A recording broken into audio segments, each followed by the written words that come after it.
রংপুরে তীব্র খরায় ভূগর্ভস্থ পানির স্তর দিনে দিনে কমতে শুরু করেছে।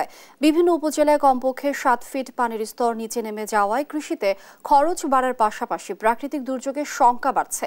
আর পানির গভীরতা জানতে মাঠে কাজ শুরু করেছে জনস্বাস্থ্যের 29টি টিম।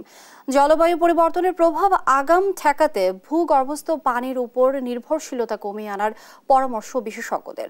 রংপুর থেকে রফিকুল ইসলামের পাঠানো তথ্যচিত্রে টুম্পা আফরোজের রিপোর্ট।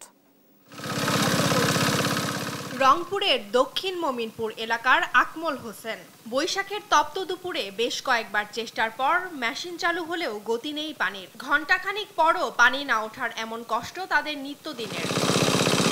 অদূরেই তার ভাই আফজাল হোসেন ডিজেল চালিত শ্যালো মেশিন বসিয়েছেন মাটির 7 ফিট নিচে। তবুও ঠিকঠাক পানি না পাওয়ায় বিভিন্ন ফসলি জমি শুকিয়ে যাচ্ছে, বাড়ছে ব্যয়। পানি বর্তমান 35 ফিটের নিচে গেছে, যার কারণে বারবার স্টার্ট যেতে হচ্ছে আর বারবার বন্ধ হচ্ছে। মাঝাতে পানি হওয়ার পরে একটু লেয়ার বাড়ছিল, বাড়ার পরে আবার কমে গেছে। যতই গভীর করো শ্যালো মেশিন দিয়ে পানি তোলা খুব দুষ্কর হয়ে গেছে এখন। এছাড়াও রংপুরের বদরগঞ্জে 7টি, মিঠাপুকুরের 9টি, তারাগঞ্জ ও সদর উপজেলায় 2টি করে মোট 20টি উপজেলায় ভূগর্ভস্থ পানির স্তর আশঙ্কাজনকভাবে কমতে শুরু করেছে।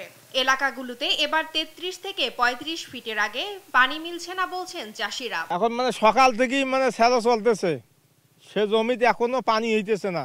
খরচটা বেশি হচ্ছে, তাতে 400-500 কোটি টাকা এমনিতে যাচ্ছে। ওটা আগে তো উপরে বসা ছিল, এখন পানি একটু গভীরে গেছে। গভীরে যাওয়ার কারণে 5 ফুট নিচে ডাবাই দিছে, দিয়ে তখনই পানি সেচ দিচ্ছে। পানির স্তর জানতে অনুসন্ধানে নেমেছেন সংশ্লিষ্টরা। ড্রাই সিজন চলছে, এই ড্রাই সিজনে পানির স্তরটা কোন গভীরতায় গিয়ে হলো স্থিতি অবস্থায় আছে, সেই গভীরতাটাকে আমরা বের করার জন্য জানার জন্য এর পদ্ধতিটা চালাচ্ছি, যে এখন আমরা কত গভীরতায় গিয়ে আমাদের পানিটা পাবো। অতিমাত্রায় ভূগর্ভের পানি তোলা জলবায়ু পরিবর্তনের প্রভাবে কম বৃষ্টিপাত, খরা ও ভূগর্ভস্থ পানি বাষ্পীভূত হওয়ার পরিমাণ বেড়ে যাওয়ায় এই অবস্থার সৃষ্টি হচ্ছে। যার কারণে পানির রিচার্জ কমে যাচ্ছে, খরা বেশি হয়ে যাচ্ছে, তাপমাত্রার পরিমাণে বেশি হয়ে যাচ্ছে, বৃষ্টিটা ইউনিফর্ম হচ্ছে না। যেমন এবার তাপদাহ শুরুর আগেই আমাদের কিছুদিন বৃষ্টি হয়েছে, এখন টানা 1 মাসের মতো হচ্ছে, প্রচণ্ড গরম আর কি।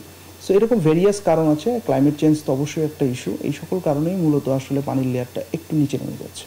নদী-নালা খনন, নতুন করে জলাধার খনন, বিদ্যমান জলাধারগুলোর পুনর্খনন, কম পানি লাগে এমন ফসলের চাষ এবং ভূগর্ভস্থ পানির কৃত্রিম রিচার্জে জোর দেওয়ার আহ্বান নির্বাহী প্রকৌশলীর। আমাদের প্রচুর পরিমাণে রিজার্ভার থাকতে হবে, পুকুর থাকতে হবে, নদী-নালা, খাল-বিল এগুলা ড্রেজিং করে এগুলো ভরাট থাকতে হবে।